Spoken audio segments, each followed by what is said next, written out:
বিএনপির সিনিয়র যুগ্ম মহাসচিব অ্যাডভোকেট রুহুল কবির রিজভী বলেছেন, শেখ হাসিনা ছিলেন দুর্নীতির মডেল।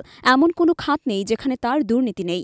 এমনকি টিউলিপ সিদ্দিক দুর্নীতিমুক্ত দেশে যুক্তরাজ্যে বেড়ে উঠলেও পারিবারিক জিনের কারণে দুর্নীতিতে জড়িয়েছেন। শুক্রবার রাজধানীর কৃষিবিদ ইনস্টিটিউশনের মিলনায়তনে আয়োজিত এক স্মরণ সভায় তিনি এ মন্তব্য করেন। রিজভী আরও বলেন, আওয়ামী লীগের দুর্নীতির বর্ণনা করে শেষ করা যাবে না। তারা উন্নয়নের নামে টাকা পাচার করেছে। তিনি অভিযোগ করেন, শেখ পরিবারের রক্ত থাকায় টিউলিপ সিদ্দিক দুর্নীতিতে জড়িয়েছেন। রিজভী বলেন, যুক্তরাজ্যের একজন এমপি দুর্নীতি করেছে এমন উদাহরণ পাওয়া প্রায় অসম্ভব, কিন্তু টিউলিপ সিদ্দিক তার জেনেটিক্যাল লাইন ক্রস করতে পারেননি।